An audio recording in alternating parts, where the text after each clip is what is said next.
आंदोलन में मैं सशरीर मौजूद नहीं था। रिकॉर्डिंग नहीं हो पाएगा। वजह यह है कि मैं बीमार हूँ।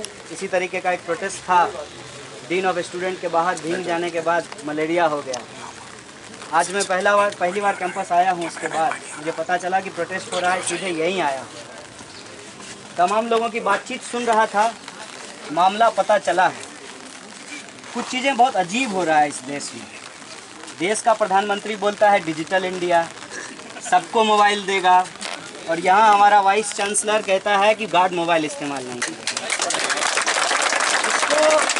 इसको थोड़ा समझने की ज़रूरत है कि एक तरफ जो लुभावने नारे दिए जाते हैं, ये सब लुभावनापन ही है। ये देख रहे हैं आप, ये जो झंडा लगाया गया है, सुंदर बनाया जाता है चीज़ों को। और दूसरी तरफ उसको जो सुंदर बनाने वाले लोग होते हैं, हाइजीन होना चाहिए कैंपस में। एक कमेटी बनाई गई है, हम लोग भी उस कमेटी में हैं। जा करके देखेंगे कि बाथरूम साफ़ है कि नहीं है, कैंटीन में अच्छा खाना पक रहा है कि नहीं पक रहा है, बहुत अच्छी बात है। लेकिन जो उसको साफ़ करता है अपने हाथों से, जो उसको सुंदर बनाता है अपनी मेहनत से, उसके लिए कोई सुविधा नहीं है।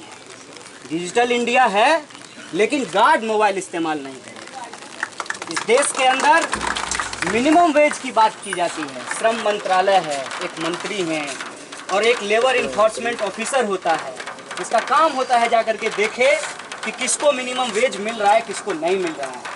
बताइए कितने गार्डों को मिनिमम वेज मिलता है। और उसके बाद जब स्टूडेंट इसको लेकर के बोलते हैं तो बहुत चालाकी से, और मैं बार बार कहता था गार्ड में, कुछ लोग 9 फरवरी की घटना को लेकर के पुलिस के गवाह बने हैं। उसमें से कुछ लोग आए हमारे पास, बोले कि भाई साहब हमने गवाही दी है और हम बहुत शर्मिंदा हैं, आपसे माफ़ी मांगते हैं। हमने बोला कोई बात नहीं है, आप शर्मिंदा मत होइए, माफ़ी भी मत मांगिए, ये वक्त की बात है। हमारा जो वाइस चांसलर है बेसिकली ये ढोल है, और हमारे प्रधानमंत्री को ढोल बजाना बहुत पसंद है। तो क्या कर रहे हैं, इसको बजा रहे हैं। ये आदमी मैं कभी कभी सोचता हूँ कि ब्लैक बेल्टर कैसे हो सकता है और बहुत अच्छा धावक कैसे होता है, क्योंकि ये स्पाइनलेस आदमी है, इसके पास स्पाइन है ही नहीं, रीढ़ की हड्डी ही नहीं। ये इंसान जो सोचता है, ये सोच इसकी नहीं है, और जो करता है ये उसका किया हुआ नहीं है। इस कैंपस में पहली बार हुआ जब गार्ड ने विद्यार्थियों के खिलाफ काम करना शुरू किया, पहली बार। और इसके लिए गार्ड जिम्मेवार नहीं है, ये बात हम लोग उस दिन भी समझते थे, क्योंकि देखिए कि आज गार्ड खुद रोड पे खड़े हैं और स्टूडेंट के साथ खड़े हैं। हमेशा इस बात को आप समझ लीजिए कि अगर हॉस्पिटल के अंदर, खास करके मैं अपने गार्ड भाइयों से कहना चाहता हूँ, अगर डॉक्टर बदतमीज होगा तो चपरासी भी बदतमीजी करेगा।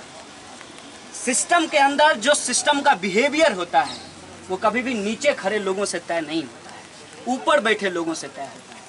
यही सूरज प्रकाश, इससे पहले इसका उठक बैठक भी हम लोग करवाए हैं, लेकिन इसका मन इतना बढ़ा क्यों? इसका मन इतना इसलिए बढ़ा है, बहुत शर्मनाक बात है, क्योंकि हमारे ही स्टूडेंट रिप्रेजेंटेटिव कहते हैं कि एक बार आप सोच लीजिए कि आप FIR कराना चाहते हैं कि नहीं।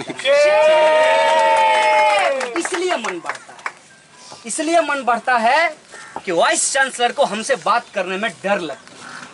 और जो आदमी जिसका नाम प्रवीण का लिया जा रहा है, वो अक्सर जो है डिजिटल कैमरा लेकर के खड़ा होता है हमारा रिकॉर्डिंग करना। उसका मन ऐसे नहीं बढ़ा है, उसका मन इसलिए बढ़ा है कि जब स्टूडेंट यूनियन जाता है वाइस चांसलर से बात करने, तो वो फिल्म मेकिंग कर रहा होता है, अपने आप को फिल्म स्टार समझता है। और ये जो सूरज प्रकाश है, सूरज प्रकाश को फुल छूट दे दी गई है इस कैंपस के अंदर मॉरल पॉलिसिंग करने की। और आप सीनियर स्टूडेंट हैं बहुत सारे जो इस प्रोटेस्ट में आए हैं, इस बात को सुन लीजिए, ध्यान रख लीजिए इस बात को।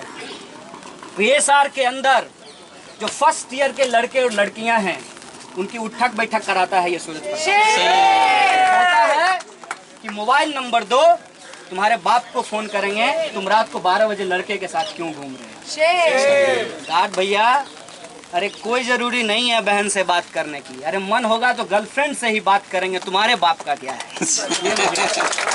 तुम कौन होते हैं हमको रोकने वाले कि हम बात करें कि नहीं करें, हम किसके साथ घूमें किसके साथ नहीं घूमें। ये मोरल पॉलिसिंग इस कैंपस के अंदर अगर किया जा रहा है तो ये मत समझिएगा कि ये सिर्फ सूरज प्रकाश और प्रवीण कुमार के चलते किया जा रहा है। ये मॉरल पॉलिसिंग यहाँ का प्रशासन कर रहा है। जब यहाँ के पोस्टर फाड़ दिए गए थे और उस पोस्टर को आप गार्ड के सामने में फाड़ा गया होगा, तो क्या कह करके फाड़ा गया कि देखने में सुंदर नहीं लगता। हम लोग भी देखने में सुंदर नहीं है, मुंह खराब है, शरीर खराब है, अच्छा खाना नहीं मिला है, कुपोषित हैं। कल को आप हमें झाड़ू लेकर के जो है कैंपस से निकाल देंगे क्योंकि हमको स्मार्ट स्टूडेंट चाहिए। भाई साहब, देखने से कोई स्मार्ट नहीं होता है, करने से होता है।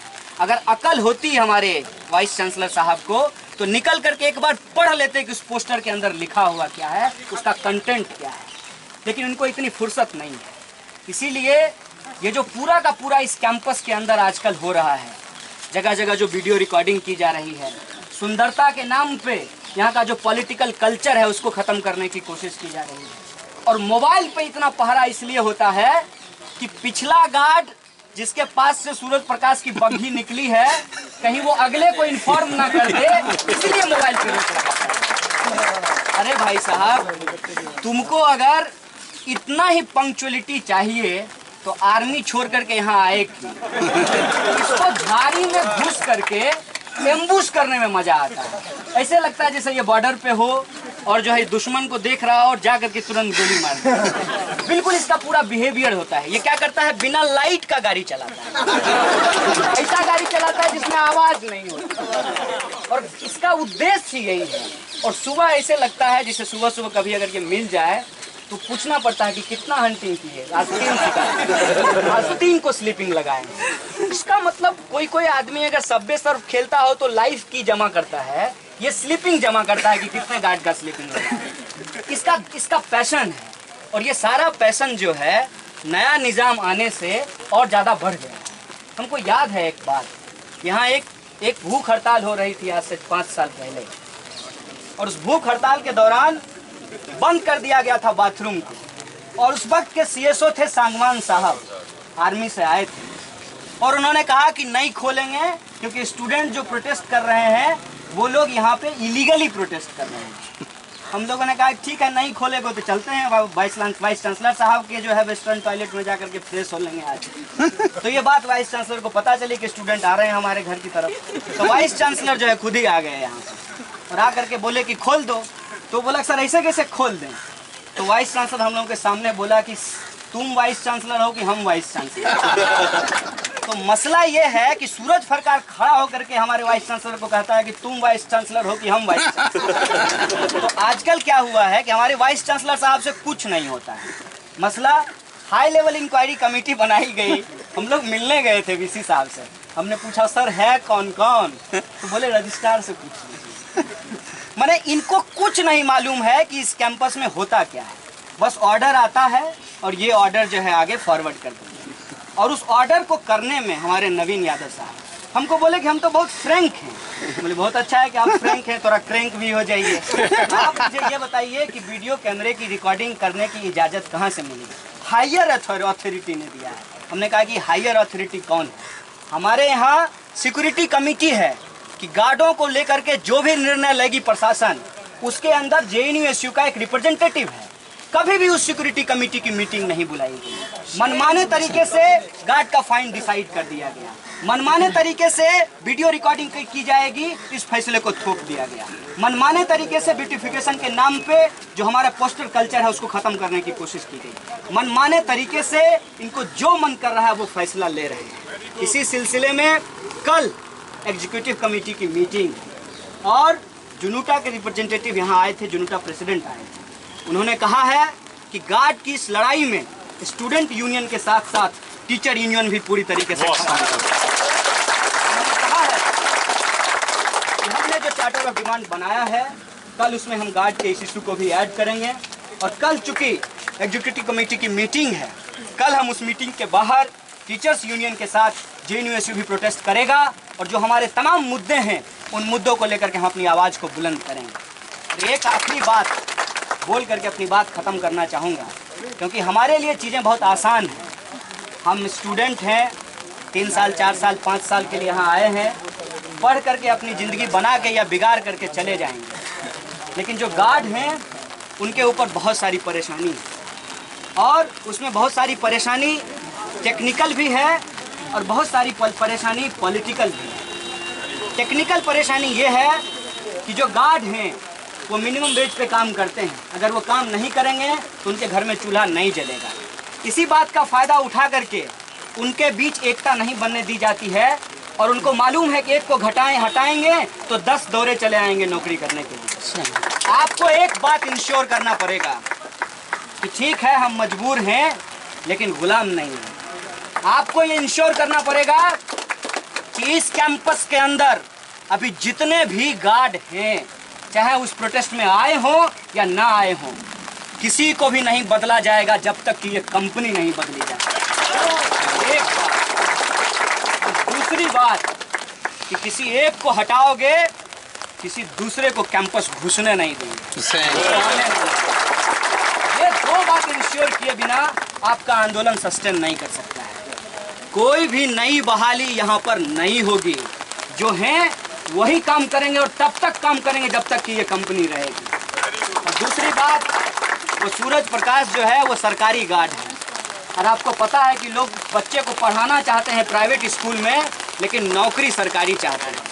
सरकारी इसलिए चाहते हैं क्योंकि सरकारी नौकरी में सोशल सिक्योरिटी होती है और उसी सोशल सिक्योरिटी का फ़ायदा उठा करके ये उसको बचाने का प्रयास करेंगे। उसका क्या होगा, मैं कोई आसमानी वादा आपसे नहीं करना चाहता। किसी को भी सरकारी नौकरी से हटा पाना बहुत मुश्किल होता है, लेकिन वो जो दूसरा आदमी है सुपरवाइजर प्रवीण सिंह, मैं ब्रह्मपुत्रा रहता हूँ और मुझे वहाँ खबर है उस टेंट की। वो शराब पी करके रोज हंगामा करता है और गार्ड के साथ मारपीट करने की उसकी पुरानी आदत है। किसी भी सूरत में वो आदमी इस कैंपस में दोबारा ड्यूटी ज्वाइन नहीं करेगा, ये बात हम इंश्योर करेंगे। और आप सब लोग अपनी एकता बनाए रखिए। हम लोग इस लड़ाई को लड़ेंगे और जो मिनिमम वेज का सवाल है और लोगों के जो सेल्फ रिस्पेक्ट का सवाल, डिग्निटी का सवाल है, हम उसे कॉम्प्रोमाइज नहीं करेंगे। बहुत बहुत शुक्रिया।